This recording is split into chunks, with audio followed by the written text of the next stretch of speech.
car's making a lot more power.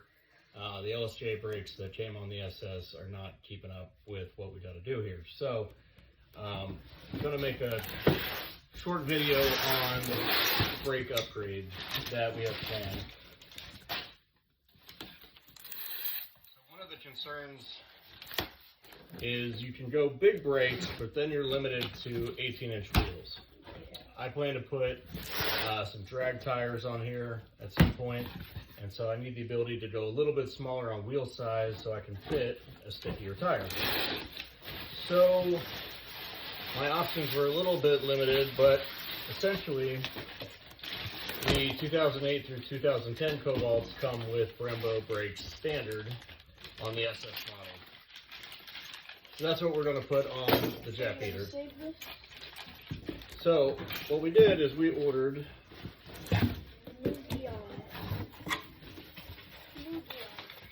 refurbished Brembo brakes. Yeah.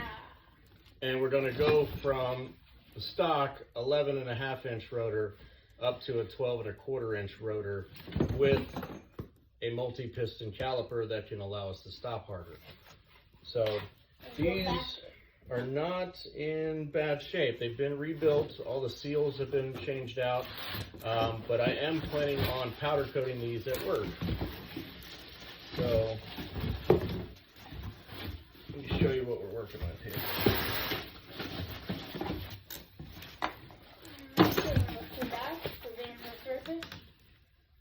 Yeah. So 2 calipers. Got the pads, and these pads I'm not sure if they're going to be aggressive enough, but we're definitely going to be testing them out. These look like the right pads.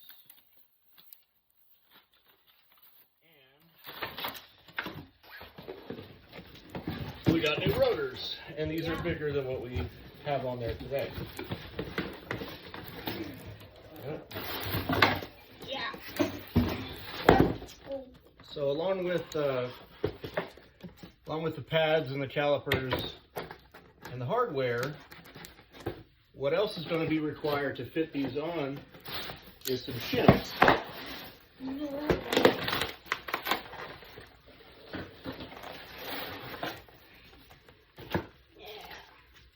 So these are R1 Concepts, slotted and drilled brake rotors. They also have this cool finish on them that wears off as you drive so they don't corrode.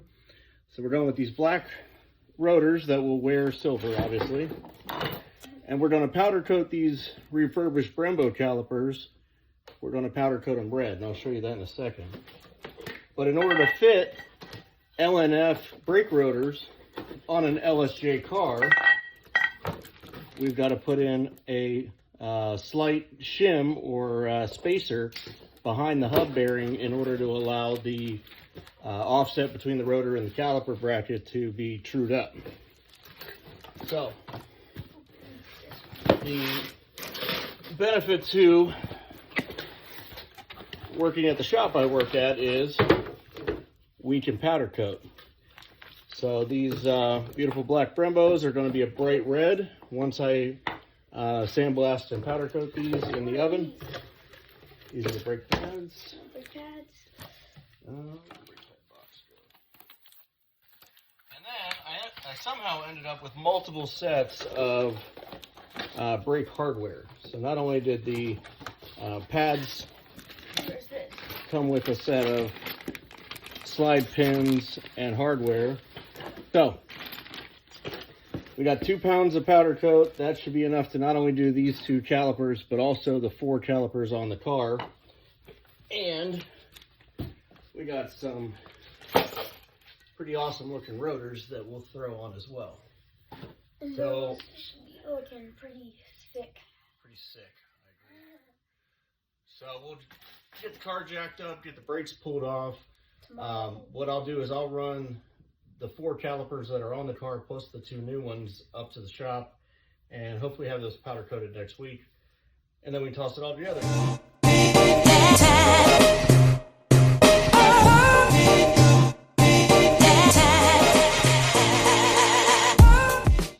Caden and I got the brakes off.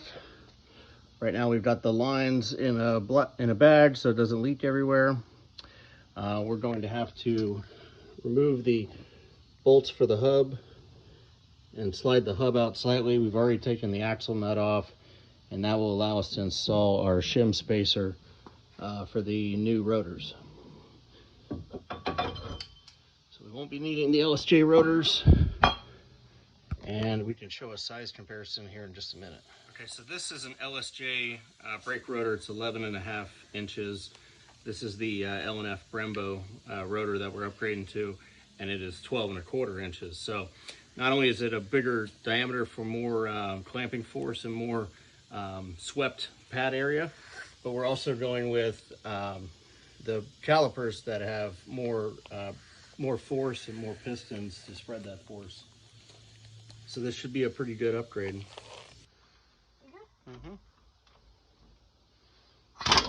Just bump it. Okay, that's all we need.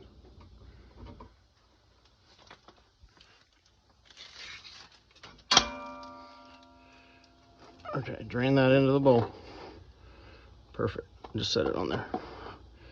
And then put that bag.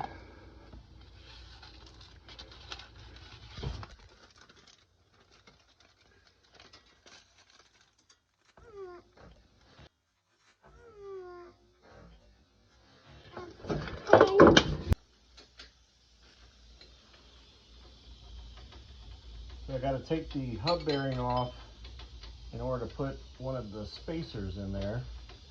And it's just a matter of making sure that the new rotors and new calipers have adequate clearance. These are 15 millimeter, kind of working around the axle right now, although I did discover that my axle is actually slinging grease, and I'll have to get that boot repaired. But in the meantime, one more over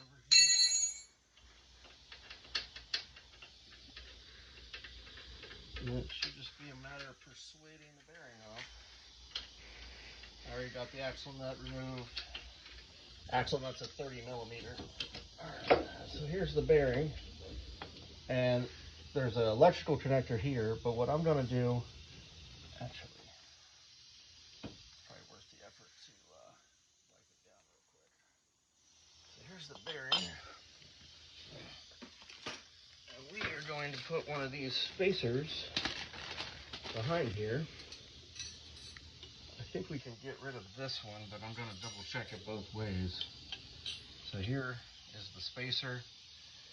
I'm going to wipe that out before we put it back together. Take out this little shield and see if that works. If not, I'm going to add it back in. And I got to remember to hook my sensor, my ABS sensor, back up once I get it all set up.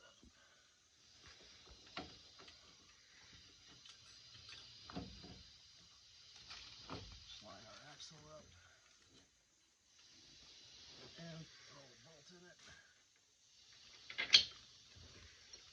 I'm only going to put, I think, one bolt in it just to Keep it in there. keep the shim lined up. Yeah.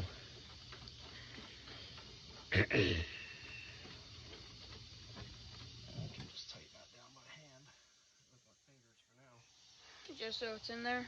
Yeah, because if I have to pull it back out, it's less to do. Is there a difference? Yeah, the slots and the holes go this way. See that? Give me a lug nut.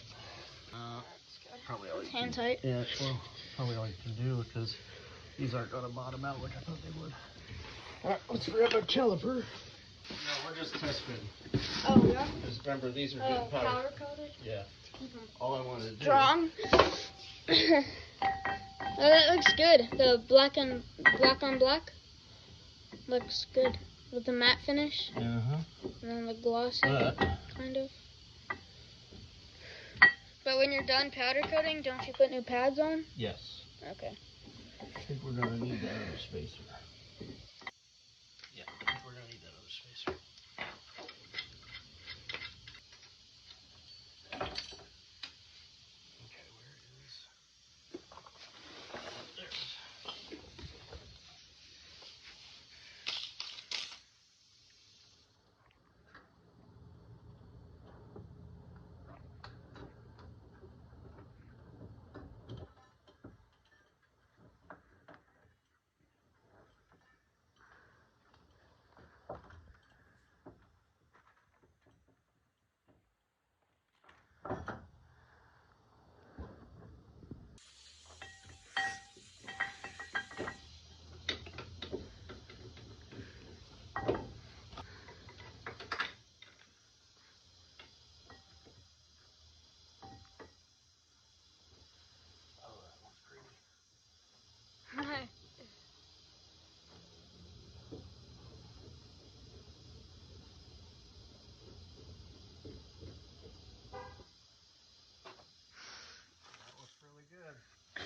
It does.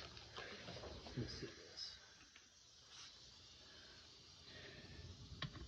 So the spacing between the rotor and the edge of the caliper is now even now that I have two shims in there.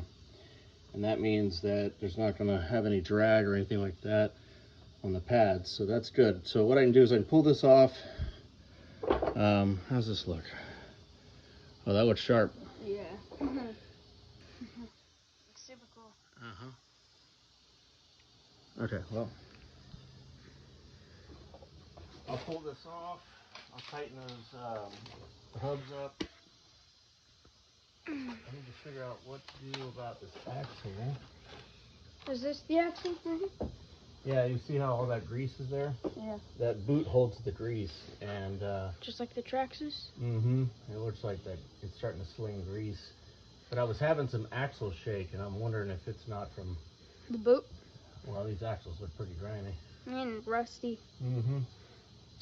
Cool. Have you changed the axle since you got the car? Yeah, those are upgraded OTTP stage 1 axles. I'm just loosening them up real quick so I can get it. This way? Push down. Push down? One second. What?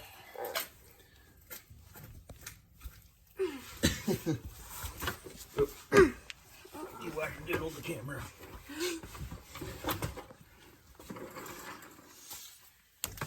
Go get a hammer. No, I got it. I just need a new angle. That hurt. Oh. That one I got. I gotta pull it this way.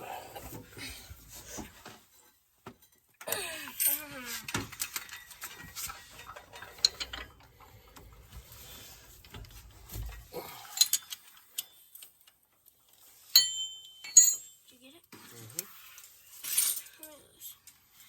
Where is it? Was there a bolt right here? Right here? Yep. Now you're just loosening these. Where? Here? Yep. Take it loose. Where? Which one? You can do it with your fingers. Oh, right here? Yeah, just get your fingers in there. Oh, I get it. I get it. No.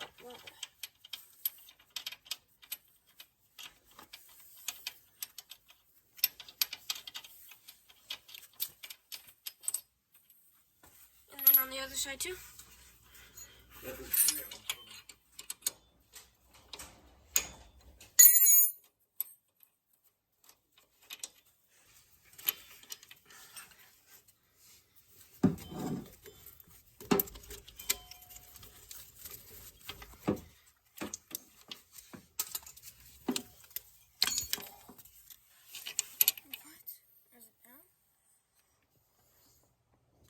What am I listening? Oh, it's down.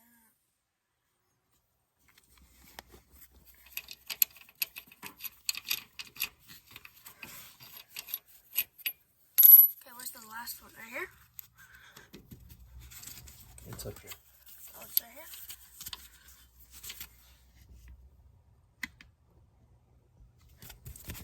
This one?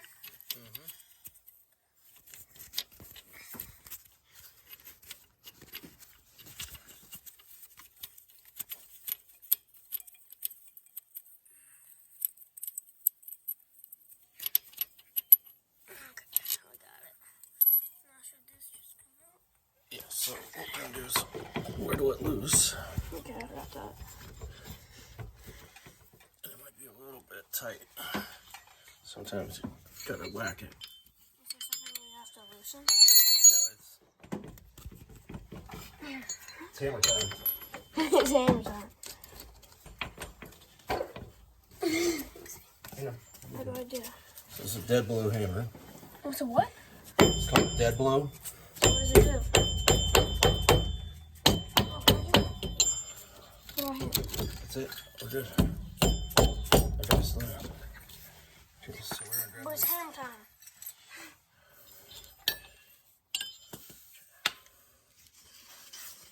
Yeah, we're getting what is this called? Take the hub bearing loose. Okay. And what we're going to do is pull this spacer in place with it. I'm going to slip this spacer around it. And then put that spacer and put it in. And you know, hold that in place. Oh, and then we gotta put the screws back in. Yep, let me line up the axle. Ow! Okay, now I need a hammer in. Well, let me line up the axle. And we shouldn't have to hammer it in. We should be able to just work it in.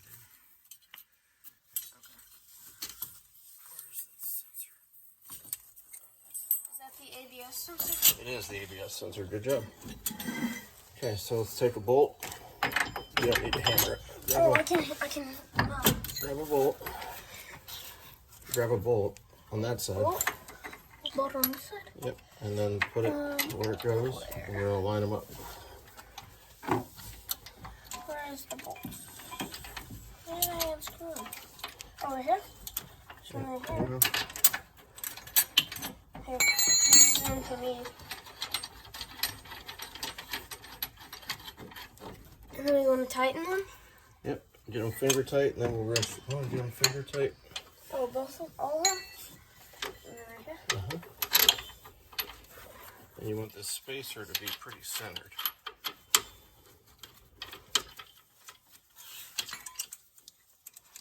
Okay, now we can go with the wrench. Oh. Watch your fingers. What's the ABS? Maybe a sensor. Clips in there. Okay, now we can do this. Here, this might be easier.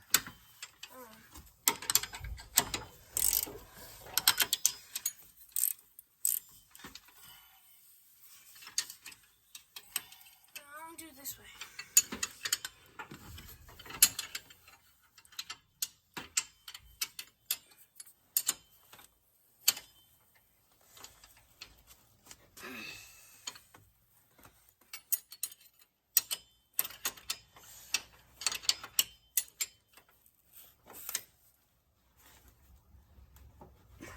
You want it to be tight? Same size.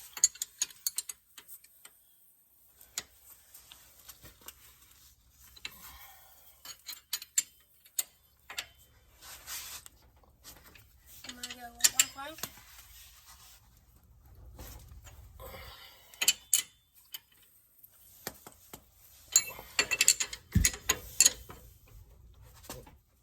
Okay, grab the rotor. Is this the water? Oh my gosh, just a tape like this. Yep, line it up on there. If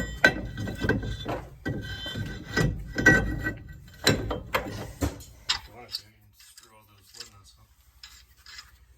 We're going to take them off eventually. That's fine. That's what we're gonna do with any part of this car. Yep. If you put it on, you know how to put it back together. Sure. Now we're putting back the lug nuts back to the car, just so the rotor doesn't come off and damage.